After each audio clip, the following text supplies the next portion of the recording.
नमस्कार, राधे राधे, हर हर महादेव। मैं आपका आचार्य देव। आज बात करेंगे इस वीडियो पे सत्ता सिंहासन की लगन, सत्ता सिंहासन की राशि। सिंह लगन सिंह राशि के जातकों के लिए आने वाले जो 3 माह बचे हुए हैं, 3 माह से भी अब तो कम हो गए, कैसे रहेंगे? अक्टूबर, नवंबर, दिसंबर। कहाँ से मिलेगा लाभ, कहाँ रखनी होगी सावधानी? पॉइंट टू पॉइंट, सिर्फ लाभ नहीं, कमियां। असावधानी हुई तो दुर्घटना होगी। तो दोनों चीज़ों को जान लेना आपके लिए बेहतर परिणाम देगा। सबसे पहले स्वास्थ्य। काया राखे धर्म है, शरीर माध्यम खलु धर्म साधनम। दुनिया का सबसे बड़ा धन क्या है? स्वास्थ्य। अगर स्वास्थ्य अच्छा नहीं है ना तो सब कुछ सामने रखा है, आप कुछ खा नहीं पाओगे। तो सूर्य नारायण आपके लग्नेश हैं, आपके राशिश हैं और वर्तमान में कन्या में चल रहे हैं। अच्छा है, थोड़ा सा आलस्य है, थोड़ा सा रोग प्रतिरोधक क्षमता कम है, तो सेहत थोड़ी दबी हुई है। अगर मैं बोलूं कि सेहत बहुत अच्छी है, ऐसा नहीं है। यहां से ये तुला में प्रवेश करेंगे, तो तुला में प्रवेश करने के पहले ही ये चले जाएंगे चित्रा नक्षत्र में। चित्रा का मतलब होता है बैलेंस करना, मंगल का नक्षत्र। यहां से आपकी हेल्थ ठीक होना शुरू हो जाएगी। तो जैसे नवरात्रि समाप्त हो रही है, आप एनर्जी लेके आगे बढ़ रहे हैं, हेल्थ आपका ठीक हो जाएगा। यहां से लेके पूरा 24 अक्टूबर तक आपका हेल्थ अच्छा रहेगा, नो डाउट। किसी तरह का कोई संदेह नहीं है कि आपका हेल्थ अच्छा ना हो, लेकिन 24 अक्टूबर के बाद फिर आप जब आगे बढ़ेंगे तब परेशानी आएगी 25-26 से। वहां पे आपको सावधानी रखनी होगी। सावधानी क्या रखनी होगी? सावधानी ये रखनी होगी कि तेज धार के हथियार से अगर आप काम कर रहे हैं, कहीं अग्नि तत्व के पास आप काम कर रहे हैं, कहीं जहां गैस है, इलेक्ट्रिक आइटम, इस तरह जहां आप जल सकते हैं, तो वहां पे आप सावधानी से काम करें, नहीं तो थोड़ा कट लग जाएगा। यहाँ पे आपकी सेहत दबेगी, यहाँ पे आपको मानसिक तनाव बढ़ेगा। कब तक? नवंबर के फर्स्ट वीक तक, ज्यादा दिन तक नहीं। उसके बाद फिर आप बेहतर करेंगे, यहां से फिर आप उठेंगे, फिर आपकी सेहत कंटिन्यू अच्छी है, फिर आपकी सेहत में दबाव नहीं आएगा। चैनल को पहले सब्सक्राइब कर लीजिए, पहला काम ये भी है। दबाव नहीं आ रहा है ना, तो सब्सक्राइब करना तो बनता है मित्र। ये तुला में रहेंगे, तुला में 13 दिन के लिए नीच के रहेंगे। कितने दिन के लिए? 13 दिन के लिए नीच के रहेंगे। नीच का मतलब नेटवर्क क्षमता कमजोर हो जाना, नीच का मतलब रोग प्रतिरोधक क्षमता कमजोर हो जाना। तो उसके पहले ओम गृण सूर्याय नमः, मतलब आप को मैं कहूं तो 25 तारीख को पुष्य नक्षत्र आ रहा है ना, इसी दिन से आप सूर्य नारायण की आराधना स्टार्ट कर दीजिएगा। ठीक है, ये जहां लक्ष्मी देंगे वहीं आपको सेहत देंगे। सेहत जो है ना एक तरह की लक्ष्मी है, स्वास्थ्य लक्ष्मी बोलते हैं, और सबसे बड़ी लक्ष्मी है, क्योंकि सेहत अगर खराब हुई तो सारा पैसा सेहत पे खराब हो जाएगा। 16 नवंबर को वृश्चिक में जाएंगे। वृश्चिक में जैसे जाएंगे तो आपके बर्थ चार्ट में खुश रहने का नवांश है। किसका? खुशी का, प्रसन्नता का, भूमि भवन वाहन का, घर वालों से मिलने का। तो ये पूरा माह आपका मिलन का माह रहेगा, लोगों से मिलना जुलना रहेगा, लोग आपको प्यार देंगे, लोग आपको स्नेह देंगे।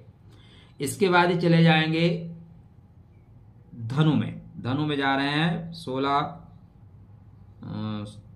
15 दिसंबर को धनु में जाएंगे। तो 17 अक्टूबर को तुला में जाएंगे, 16 नवंबर को वृश्चिक में जाएंगे, 15 दिसंबर को धनु में जाएंगे। धनु मतलब आपके घर से पंचम, राशि से पंचम, लगन से पंचम, श्रेष्ठ फल देंगे। जहां आपकी बुद्धि काम करेगी, इष्ट की कृपा होगी, संतान का प्रेम, संतान का स्नेह, संतान की चाहत है तो पूर्ण होती हुई दिखाई दे रही है। तो बेहतर है, बीच में थोड़ा सा दबाव 13 दिन के लिए आ रहा है, उसको संभाल के चलिएगा। आपके बर्थ चार्ट पे जो धन संपदा के कारक है मंगल महाराज, मंगल महाराज 28 अक्टूबर, 20 अक्टूबर में चले जाएंगे कर्क में। ठीक है, 20 अक्टूबर को कर्क में जा रहे हैं। तो कर्क में जाना थोड़ा सा सावधानी बरतता है, बोलता है सावधानी से चलिए भाई। यहां पे आपको अगर मैं कहूं सब कुछ अच्छा है, तो सब कुछ अच्छा कैसे हो सकता है? थोड़ा ध्यान देके चलने की आवश्यकता है, क्योंकि मंगल आपके हृदय के स्वामी हैं। मंगल आपके बर्थ चार्ट में आपके भाग्य के स्वामी हैं। तो भाग्य का स्वामी विदेश में, तो विदेश से तो आपको लाभ होगा। ठीक है, लेकिन ये यहीं पे नीच के भी हो रहे हैं। नीच के कब होंगे? अश्लेषा नक्षत्र में नीच के होंगे। तो अश्लेषा के समय आपको पैसा किसी को नहीं देना है। अगर अश्लेषा में आप पैसा देते हैं तो पैसा आपका फंस जाएगा।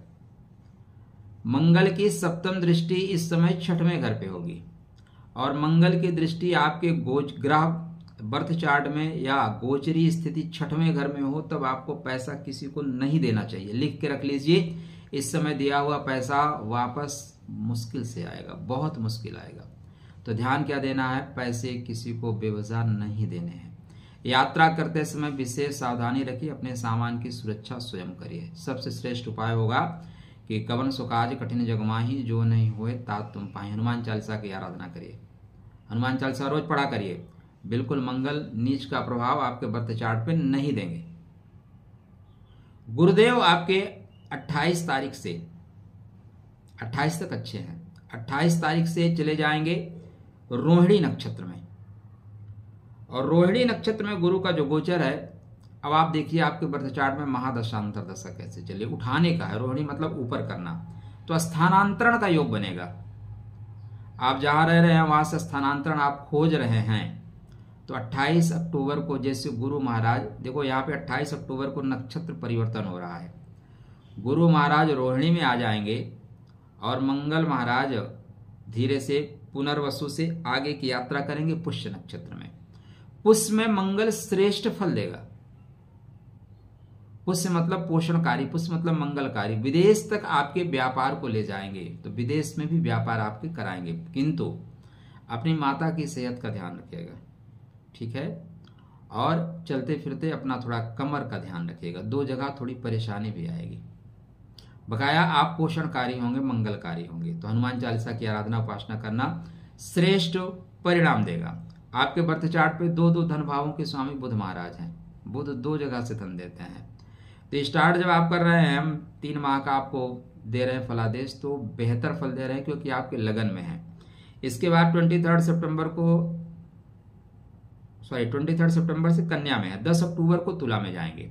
10 अक्टूबर को तुला में जाएंगे। तुला मतलब सेल्फ मेड योग बनाएंगे और सूर्य नारायण के आसपास ही रहेंगे। बुधादित्य योग भी बना रहेगा।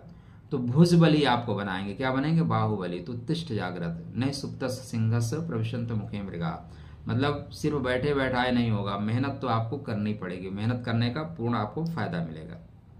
29 अक्टूबर को वृश्चिक में चले जाएंगे और फिर ये वृश्चिक में ही वक्री हो जाएंगे। तो पूरे वर्ष आने वाले समय में यहीं पे रहेंगे। अब लाभ का स्वामी घर में, धन का स्वामी घर में, मतलब आप घर बैठ के भी काम कर सकते हो। लाभ हर तरह से आपको मिलेगा ही मिलेगा। कर्म क्या कहता है? वर्क की सुप्रीम ड्यूटी, कर्म ही तो धर्म है। तो कर्म के स्वामी आपके शुक्र महाराज 13 अक्टूबर तक तुला में है, 13 अक्टूबर से वृश्चिक में आएंगे। वृश्चिक में आएंगे तो अपने से 7 में आएंगे। कर्म का स्वामी सुख के घर में, भूमि भवन वाहन के घर में। तो भूमि भवन वाहन संबंधित आपको लाभ होगा। घर में कुछ न कुछ लग्जेरियस टाइप, मतलब जो रोजमर्रा की आवश्यक चीजें हैं वो आप परचेज कर रहे हो, घर को सुंदर बना रहे हो। माने दीपावली आप अच्छी से मनाओगे, डेकोरेशन आप करोगे ही करोगे। ये आपके लक्षण बता रहे हैं। 7 नवंबर को धनु में जाएंगे। जब धनु में जाएंगे तो आपके लिए छत्र योग बनाएंगे। कौन सा योग बनाएंगे? छत्र योग। तो आपके लिए ये भी एक प्रशंसनीय योग है, एक अच्छा योग है। 2 दिसंबर को मकर में जाएंगे। आप जब 2 दिसंबर को मकर में जाएंगे ना, तब थोड़ा सावधानी रखनी होगी। वर्क प्लेस पे थोड़ी सी सावधानी, थोड़ा दबाव तो आपके ऊपर बनेगा। भाई शेर हो तो शेरों के ऊपर थोड़ा दबाव लोग बनाते हैं। गुरु महाराज यथावत हैं। वो 28 अक्टूबर को रोहिणी में जाएंगे और वर्ष पर्यंत रोहिणी में ही रहेंगे। आप काम अच्छा करोगे, लेकिन ज्यादा बात मत करिएगा। ज्यादा बात करने के चक्कर में काम एक्स्ट्रा मिलेगा आपको, क्योंकि जो इस संसार का नियम है, जो कट मारता है उसको काम नहीं दिया जाता, जो काम ज्यादा करता है उसको काम ज्यादा दिया जाता है। शनिदेव यथावत है। शनि महाराज मार्गी हो जाएंगे। 15 नवंबर को मार्गी मतलब मार्ग पे चलने वाला, शतविशा नक्षत्र में ही मार्गी हो रहे हैं, बेहतर फल दे रहे हैं। राहु महाराज यथावत है। यात्रा करते समय सावधानी बरतनी चाहिए। मैं जब से राहु आपके अष्टम में है, मैं बोलता हूं कि अष्टम का राहु सिंह राशि, सिंह लगन के लिए अच्छा फल नहीं देते। गुप्त पीड़ा देंगे, पेट खराब कर देंगे, आपको गुप्त बीमारियां दे देंगे। तो कृपया राहु से संबंधित चीजों का दान करिए, राहु को खराब करके मत रखिएगा। केतु महाराज हस्त नक्षत्र में है, केतु महाराज उत्तर फाल्गुनी नक्षत्र में आएंगे 10 नवंबर को। उत्तर फाल्गुनी मतलब सूर्य नारायण के नक्षत्र में। तो 10 नवंबर से केतु महाराज जो धन अत्यधिक मात्रा में खर्च हो रहा है उस खर्च पे विराम लगा देंगे, पूर्ण विराम। तो पूरा आने वाला 3 माह बेहतर है, लगभग 72 से 78% चीजें आपके सपोर्ट में चल रही हैं। 22% को आपको बैलेंस करके चलना होगा। तो खुश रहिएगा, स्वस्थ रहिएगा, मुस्कुराते रहिएगा, अपने सूर्य नारायण को मजबूत करके रखिएगा। मंगल के लिए हनुमान चालीसा का पाठ करके चलेगा, चीजें बेहतर ढंग से कनेक्ट होंगी। राधे राधे।